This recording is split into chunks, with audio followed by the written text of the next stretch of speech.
Okay, this is an LG washer, WM 8000 series washer, and as you can see, some parts are disassembled and missing. Um, what I actually initially went in to fix was we had a leak from under the tub, and it turned out that this inlet valve here was leaking. In fact, it's leaking right now. You can probably see the water. This inlet valve is leaking.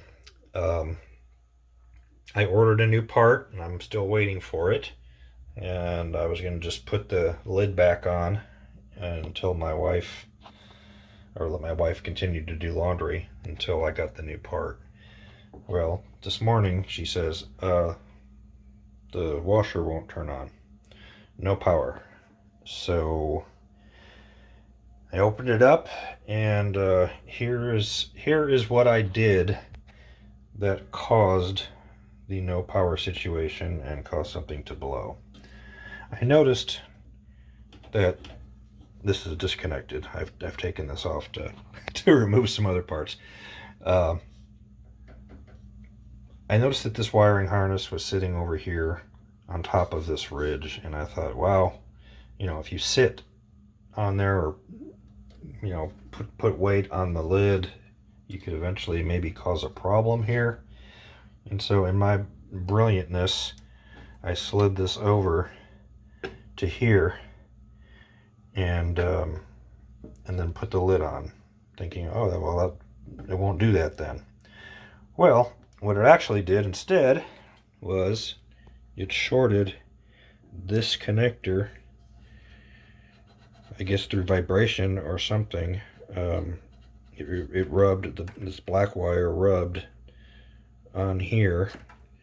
This is a very tight fit, and this actually goes to your door light on the washer, and you can see where it scorched it. It's actually got 120 volts going through there, and so that caused the problem. And so it's kind of a cascading thing of failures here. I checked this module here, and I saw that it was not getting 120 volts on this side, on the output side, and so the fuse must have blown, I figured. So I just jumpered across it. Probably another thing you probably really shouldn't do. You got the 120 volts going to the outside, and then I turned it on, and it's like, oh yes, everything's working, and then like 3 seconds or 4 seconds later, everything shut off, and now it's no power again. So I'm assuming that it is this fuse on this board, maybe. I took this out. I don't really see any evidence of anything being charred anywhere. I mean, it could be on the bottom side of the board too, I suppose, but this all looks pretty good. But what you can do is check this fuse out. You may have to scrape a little epoxy off, and then you can just check, if you have a meter, you can just check the ohms across this fuse, and if the fuse is good, you should get like 0.1 or 0.2 ohms, something like that.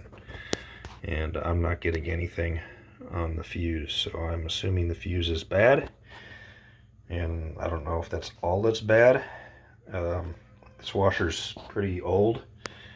These are expensive boards, so if replacing the fuse doesn't fix it, I'm not sure I'm gonna buy a new board, because this thing's already starting to make funny noises, and who knows how long it's gonna last. Might just buy a new one. But I just wanted you to show you, if you do take your lid off and you see, oh hey, look at this, these are getting kind of munched on here. Don't move them. like I did, like here and here. I mean, this one's probably okay, but this one, they didn't do the wrap far enough.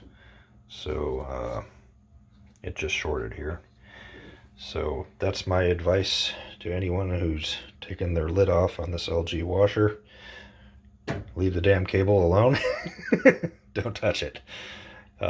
Replacing the inlet valve is a simple thing. That's only like a $30 job, and I've just kind of ruined my washer just by thinking I was doing something smart. So I hope that helps somebody. Everybody makes mistakes, and that was a bad one.